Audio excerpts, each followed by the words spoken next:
एक बिजनेस शुरू करने और उसे चलाने में सबसे बड़ी चुनौती क्या होती है? जाहिर है, ग्रोथ और नए आइडियाज पर फोकस करना।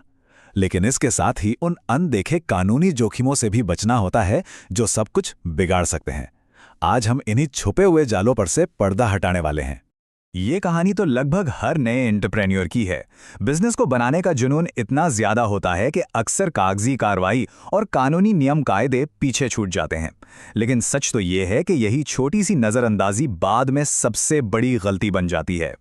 और इस गलती की कीमत वो बहुत बड़ी हो सकती है। मतलब कितनी बड़ी?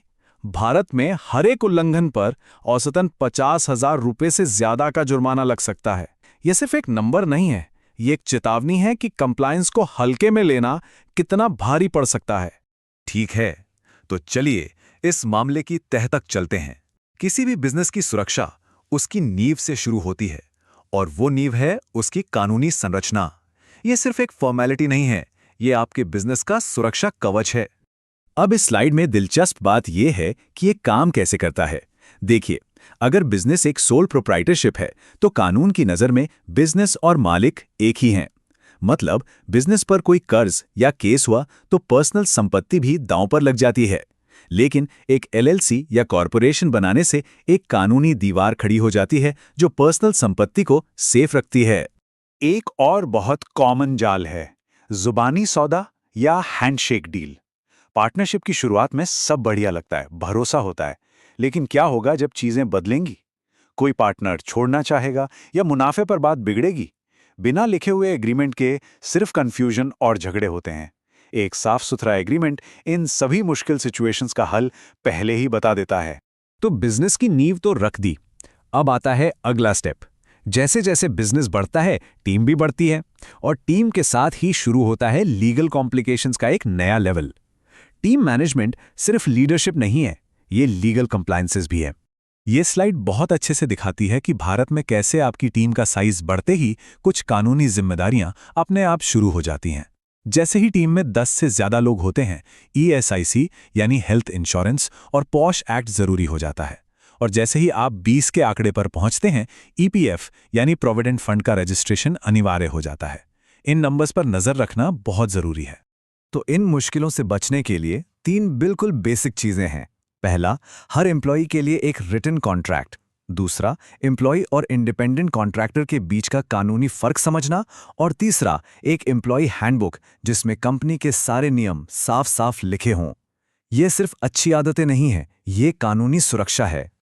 चलिए अब उस चीज पर आते हैं जो आपके बिजनेस को बाकियों से अलग बनाती है, आपके आइडियाज।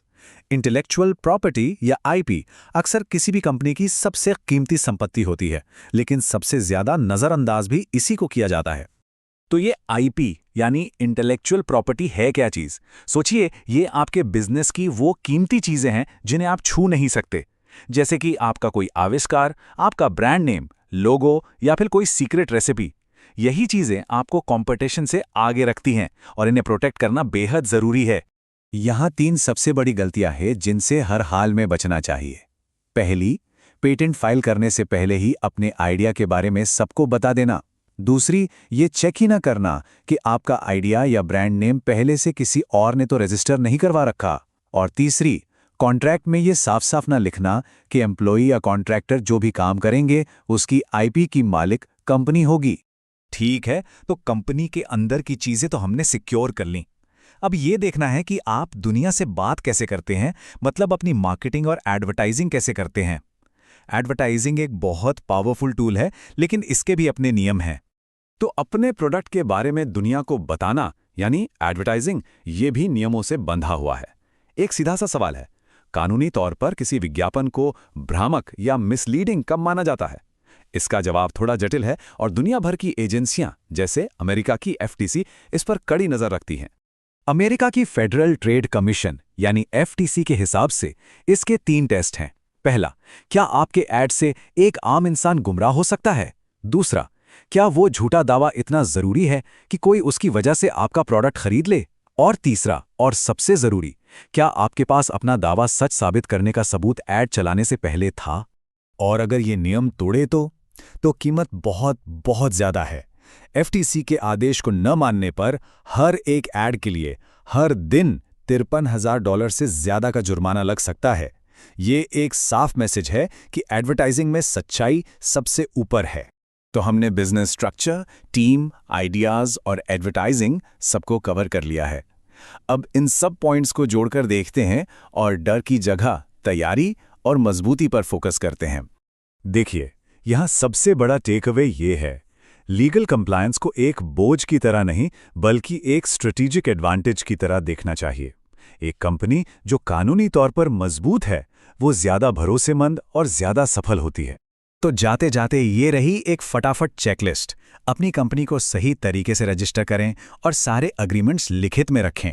जाने कि कब कौन से एचआर नियम लागू होते हैं, अपनी इंटेलेक्चुअल प्रॉपर्टी को प्रोटेक्ट करें और अपने हर मार्केटिंग दावे के पीछे सबूत रखें।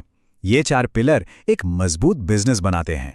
तो आखिर में बस एक सवाल, अपने बिजनेस के बारे में सोचिए।